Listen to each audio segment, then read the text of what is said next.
नमस्कार, मैं हूं आपके साथ मिशा बाजवा चौधरी। चुनावी रिपोर्टर के इस सफर में आज हम आपको अयोध्या लिए चलते हैं और दिखाएंगे कि अयोध्या मुद्दे का चुनाव से पहले जनता पर कितना असर है। धर्म नगरी अयोध्या है, मर्यादा पुरुषोत्तम भगवान राम की नगरी।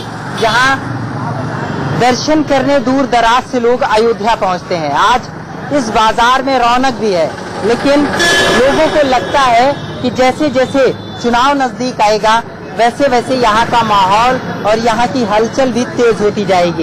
ये शौकत साहब की दुकान है चूड़ी की। पिछले कई सालों से यहाँ वो व्यापार करते आ रहे हैं। दूसरी दुकान अगर मैं दिखाऊं तो सलीम चचा की है। वो भी एक जमाने से यहाँ व्यापार करते हैं, अपना भरण पोषण अपने परिवार का पूरा घर चलाते हैं, यानी इनकी रोजी राम है, इनकी रोटी राम है। लेकिन सियासत करने वालों ने कहीं न कहीं नफरत का ऐसा बीज बोया कि आज ये हालात पैदा हुए। शौकत साहब, ये बताइए, चुनाव नजदीक है, ऐसे में क्या लगता है कि ये राम मंदिर और बाबरी मस्जिद का मुद्दा क्या एक बार फिर सुर्खियों में रहेगा? हाँ, ये सुर्खियों में रहेगा, इसलिए हमको वोट लेना है। वोट की वजह से ये सब करते हैं। वोट और यहाँ के लोग सब एक हैं, चाहे हिंदू हो, चाहे मुसलमान हो, चाहे बाबा हो, चाहे जो भी, सब एक साथ हैं। ये बताइए, जब आप लोग एक साथ रहते हैं, मिलजुल कर रहते हैं, चाहे हिंदू हो चाहे मुस्लिम हो, इसमें प्यार है, मोहब्बत है, इसके बावजूद क्या चुनाव आता है तो ऐसी क्या परिस्थिति हो जाती है कि दोनों में ना इत्तेफाकी हो जाती है? ये नेता लोग करते हैं ना, नेता एक नया समुदाय छोड़ देते हैं, हम लोग को लड़वाने के चक्कर में रहते हैं कि लड़े, आफत आवे, हमारा वोट बैंक बने, और कोई बात नहीं है। और सुप्रीम कोर्ट ने आज एक ऐतिहासिक फैसला किया और कहा कि ये मसला सुलह समझौते से निपटे तो ज्यादा बेहतर है। एक कमेटी भी गठित कर दी है। किस नजरिए से देखते हैं? अरे ठीक है, अच्छी बात है, दोनों समझौते से अगर तय हो जाए तो बहुत अच्छी बात है। ये तो बहुत खुशी की बात है। इस बार के चुनाव में ये मुद्दा कितना कारगर होगा, राजनीतिक पार्टियों के लिए कितना प्रभावी होगा? क्या अब इस मुद्दे में कोई कुछ बाकी बचा है? देखिए, कितना कारगर होगा कितना कारगर नहीं होगा उतना तो हम लोगों को नहीं मालूमात है, लेकिन कहने का मतलब जहाँ तक आपसी भाईचारगी की बात है, हम लोग तो यही चाहते हैं कि भैया हर लोगों में भाईचारगी बना रहे। सबसे अच्छी चीज ये है, चाहे वो राजनीतिक वाले हैं, हर लोग यही सोच के चले, समझे। हम लोगों को और कुछ नहीं कहना भैया। बिल्कुल, यहाँ का हर बाशिंदा, चाहे हिंदू हो या मुस्लिम हो, हर कोई यही चाहता है कि यहाँ प्यार मोहब्बत का रस हमेशा घुला रहे, प्यार मोहब्बत एकता बनी रहे। लेकिन ये सियासत करने वाले हैं जो ऐसा होने नहीं देना चाहते। अयोध्या हमेशा ही सियासत का अखाड़ा रही है, और हालांकि अयोध्या ने हमेशा से राजनीति की दिशा और दशा भी तय की है। और आज का दिन बेहद खास है अयोध्या वासियों के लिए, क्योंकि राम मंदिर बाबरी मस्जिद का जो विवाद था उस पे सुप्रीम कोर्ट ने मध्यस्थता की बात की है। अब कुछ दिनों बाद चुनाव भी होने हैं। ऐसे में हम अयोध्या पहुंचे, और अयोध्या की वो स्थान है जहां मुख्यमंत्री योगी आदित्यनाथ ने दीपोत्सव मनाकर पूरे देश दुनिया में यहाँ की चकाचौंध को दिखाया था। ये राम की पैड़ी है, जहाँ पर बने हुए सैकड़ों मंदिर जो हैं वो एक रंग में, एक झिलमिल रोशनी से नहा उठे थे।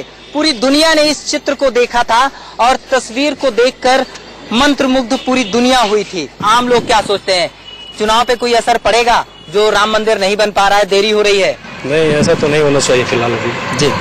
अयोध्या के लोग क्या कह रहे हैं कि ये कौन सा मुद्दा यहाँ पर प्रभावी रहेगा?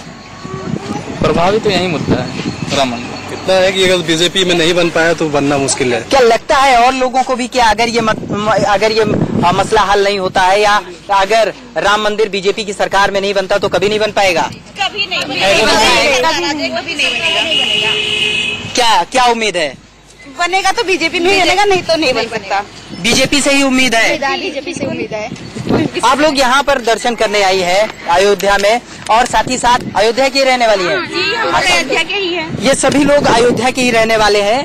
राम की पैड़ी पर आप आए हैं, यहाँ पे मंदिरों का जो नजारा है वो एक साथ ले रही हैं। चुनाव जब आप वोट डालने जाएंगी तो दिमाग में क्या राम मंदिर मुद्दा होगा? जी बिल्कुल होगा। वोट तो बीजेपी को ही जाएगा, वोट भी बीजेपी की जाएगा और सोच भी राम मंदिर के ही बारे में होगा। उम्मीद तो थी कि बीजेपी सरकार रहेगी तो मंदिर का निर्माण हो जाएगा, लेकिन हुआ तो नहीं। लेकिन सब हर किसी को टाइम चाहिए ना। इस इलेक्शन में तो बहुत असर नहीं पड़ेगा, लेकिन अगला इलेक्शन में बहुत असर पड़ जाएगा। इस बार तो कुछ दूसरा भी समस्या देश के साथ चल रहा है, जो पाकिस्तान इंडिया की लड़ाई चल रही है। इसमें एक नया मुद्दा शुरू हो गया, इसको छोड़ के मुद्दा चालू हो गया। तो ये अगर मुद्दा थोड़ा डाइवर्ट हो गया है, लोगों का मानसिकता थोड़ा डाइवर्ट हुआ है, लेकिन अगले टर्म में अगर ये नहीं बनता है, अगले 5 साल में नहीं बनता है, तो निश्चित रूप से भाजपा हारेगी, निश्चित रूप से। बिल्कुल, यानी अभी का जो फिलहाल जो मौका चल रहा है उसमें लोगों को लगता है कि राष्ट्र हित, देश हित सबसे ऊपर है और उसके लिए वो एक मौका बीजेपी को अभी और देंगे, ये यहाँ की जनता कह रही है। सुप्रीम कोर्ट ने अयोध्या मामले पर एक बड़ा फैसला दिया है। सुप्रीम कोर्ट ने आज साफ कर दिया कि अब एक बार कोशिश की जानी चाहिए मध्यस्थता की, और उसके लिए जस्टिस खलीफुल्लाह को उन्होंने अध्यक्ष बनाया है। 3-4 सदस्यीय ये टीम 8 सप्ताह में इसका मध्यस्थता की बात रखेगी और सुप्रीम कोर्ट को इस बात से अवगत कराएगी। इससे पहले जब सुप्रीम कोर्ट ने आज ये फैसला दिया है, मध्यस्थता की बात की है, तो महाराज जी आप बताइए, आप तो काफी सालों से इस मसले को देख रहे हैं, क्या नजर आ रहा है? ये एक अच्छी कोशिश है, बहुत अच्छी कोशिश है, हम इसका सराहना करते हैं, लेकिन जिससे मध्यस्थता होना चाहिए, जिन लोगों को करना चाहिए वो लोग इसमें नहीं है। जैसे रविशंकर जी इससे पहले भी आए थे, किसी भी पक्षकार से उनकी वार्ता नहीं हो पाई, किसी ने उनकी बात सुनी नहीं, अयोध्या में उनका तमाम विरोध हुआ। क्या अयोध्या में जो साधु संत हैं, यहाँ का जो मुसलमान है उससे ज्यादा अच्छा संबंध है, तो यहाँ के जो साधु संत हैं उनको देना चाहिए, तब मध्यस्थता सही ढंग से हो पाता। लेकिन हम अपेक्षा करते हैं कि जल्द से जल्द इसका फैसला आ जाए, नहीं तो फिर पुनः जैसे 70 वर्षों से तारीख पर तारीख, और कई बार पालोक बसु भी आए, तमाम मध्यस्थता करने की कोशिश किया, नहीं सफल हो पाया। तो इसके नाते यहाँ के साधु संतों को साथ में रखकर जब तक वार्ता नहीं होगी तब तक कतई संभव नहीं। यहाँ के साधुओं को भी अगर उन्हें जरूरत पड़ेगी तो उनको भी सामने रखेंगे, तो उनके यहाँ के लोगों को साथ में रखा जाएगा, बात की जाएगी, ये अलग विषय है। केवल जो 4 सदस्यीय टीम है उसमें रविशंकर जी हैं। ऐसे में सुप्रीम कोर्ट की इस फैसले को किस नजरिए से देखते हैं कि एक कोशिश की है कि अगर मध्यस्थता से ये मसला हल हो जाए तो इससे बेहतर क्या? नहीं, अभी तक तो सुप्रीम कोर्ट कह रहा था कि हमारा देश आस्था से नहीं चलता है, प्रूफ और साक्ष्य और प्रमाण के आधार पर चलता था। जब मैं कहता था कि आस्था है, आस्था का विषय, तब वो कहते थे प्रूफ का विषय है। जब 70 वर्षों से मुकदमा लड़कर हिंदू जनमानस, मुसलमान लड़ चुका, थक चुका, मर चुका, कट चुका, उसके बाद फिर अब समझौता का मामला आ गया। जहाँ पे रामलला विराजमान है, क्या वहाँ पर मस्जिद बनाने के लिए कोई हिंदू पक्ष तैयार होगा? क्या उससे सटा हुआ कोई मस्जिद बनाने के लिए तैयार होगा? कल को पुनः वही विवाद उत्पन्न होगा। इसके नाते मुसलमानों को बड़ा दिल करना चाहिए, जो साक्ष्य है, जो आधार है, जो प्रमाण है, उसके हिसाब से उच्चतम न्यायालय को डिसीजन देना चाहिए। पुजारी जी, अभी तक आप लोग कहते थे कि सुप्रीम कोर्ट किसी को नियुक्त करे इस मसले के लिए और आगे आए, सुप्रीम कोर्ट मध्यस्थता की बात कराने के लिए किसी को नियुक्त किया जाए। आज जब सुप्रीम कोर्ट ने ऐसा एक फैसला किया है और इतना ऐतिहासिक फैसला है कि इस मसले का हल सुलह समझौते से भी निकल जाए, तब आप लोग इस बात का विरोध कर रहे हैं? नहीं, विरोध कहाँ कर रहा हूँ, विरोध कोई नहीं कर रहा है, कोई हिंदू जनमानस विरोध नहीं कर रहा है, यहाँ के साधु संत विरोध कर रहा है। जब हम कह रहे थे, जब मामला तमाम मुसलमान मर चुके, तमाम हिंदू मर चुके, जिस समय हम लोग कह रहे थे कि सुप्रीम कोर्ट को इसमें सुलह समझौता कराना चाहिए, हस्तक्षेप कराना, तब तो नहीं कराए। आप तैयार हुए, देर आए, दुरुस्त आए, मैं विरोध नहीं कर रहा हूँ। अभी भी केवल 8 सप्ताह की बात हुई है, अभी भी कोई वक्त नहीं बीता है बहुत ज्यादा। एक अच्छी कोशिश की गई है। आप अयोध्या के हैं, मुस्लिम समाज से हैं, क्या लगता है कि इस कोशिश को किस तरीके से देखते हैं? देखिए, अगर यह कोर्ट ने मौका दिया है तो मुस्लिमों को अब जो हुई धूमिल छवि है उसको साफ करने का मौका मिला हुआ है।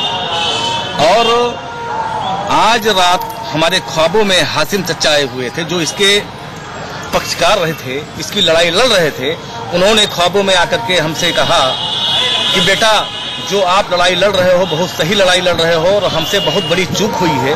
अब सारे मुसलमानों को आकर के राम मंदिर के पक्ष में जमीन को सौंप देना चाहिए और कहीं मुस्लिम आबादी में डिमांड कर लेना चाहिए, जो हम नहीं कर पाए। आज वो पछतावा हो रहा है।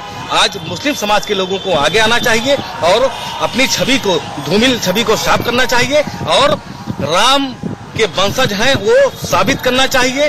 बाबर से हमारा कोई लेना देना नहीं है। मुस्लिम आबादी में कहीं मस्जिद बने और वो किसी बाबर के नाम से मस्जिद न बने, अमन चैन के नाम से मस्जिद बने। और बिल्कुल ये है अयोध्या के ही मुस्लिम समाज के बबलू खान, जिनका साफ कहना है कि एक कोशिश जो है वो बेहतर है, लेकिन मुस्लिमों को बड़ा दिल दिखाने की जरूरत है। मान जी, आप बताइए, इस सुप्रीम कोर्ट के इस फैसले को किस नजरिए से देख रहे हैं? देखिए, सुप्रीम कोर्ट जो निर्णय लिया है उसका हम समाज स्वागत करते हैं। अच्छा है, एक मौका उन्होंने और दिया, हम सब तैयार हैं। अभी जिस तरह हमारे मुस्लिम भाई कह रहे थे कि आप समय फिर आ गया, हम मुसलमानों को एक मौका मिल गया है भाईचारा दिखाने के लिए, क्योंकि वो अयोध्या उनके पीर पैगंबर का स्थान नहीं है, ये मोहम्मद साहब की जन्मस्थली नहीं है, ये उनका काबा नहीं है। इसलिए अब मुस्लिम भाइयों से मैं तो ये जो इस तरह मुस्लिम भाई हमारे कह रहे हैं, वास्तव में एक मौका आ गया है कि वह तले खुल के आवे और राम जी के भव्य मंदिर निर्माण में सहयोग करें, क्योंकि हाई कोर्ट के तीनों जजों ने, उसमें एक मुस्लिम जज भी थे, तीनों जजों ने ये कहा जहां राम जी विराजमान है वही स्थान उनकी जन्मभूमि है। तो अब हिंदू समाज, मुस्लिम समाज, सब लोग ये चाहता है जहाँ राम जी विराजमान है वहाँ पे उनका भव्य मंदिर बनना चाहिए। मध्यस्थता की जो बात आज सामने आई है, एक बार सुप्रीम कोर्ट ने, इस बार पहली बार ऐसा है कि सुप्रीम कोर्ट ने किसी को नियुक्त किया है। बहुत अच्छा है। जस्टिस खलीफुल्लाह इसके अध्यक्ष हैं। बहुत अच्छा। तो ऐसे में इस कोशिश को किस नजरिए से देख रहे हैं? देखिए, जो भी सुप्रीम कोर्ट ने किया बहुत अच्छा है। एक मुस्लिम भाई है, एक हमारे हिंदू भाई है, दोनों आदमी मिलकर बात को तय करें। अयोध्या का संत समाज भी चाहता है कि जल्द से जल्द मंदिर बने और मुसलमान भाइयों को एक बहुत सुनहरा फिर मौका मिला है कि वो राम जी की जन्मभूमि पे भव्य मंदिर निर्माण में सहयोग करें। बिल्कुल, जो अयोध्या के लोग हैं, चाहे साधु संत हो, चाहे जो मुस्लिम समाज के लोग हैं, इन लोगों का साफ तौर से यही कहना है कि ये जो कोशिश है सुप्रीम कोर्ट की, ये काबिल तारीफ है और हो सकता है इससे कोई ठोस हल निकल सकता है। और अगर सुलह समझौते से ये मसला हल होता है तो उससे ज्यादा बेहतर अयोध्या वासियों के साथ साथ पूरे देशवासियों के लिए और कोई दूसरा विकल्प नहीं होगा। अबुल बशर खान, इंडिया न्यूज, अयोध्या। वक्त एक ब्रेक का है, फौरन लौटेंगे।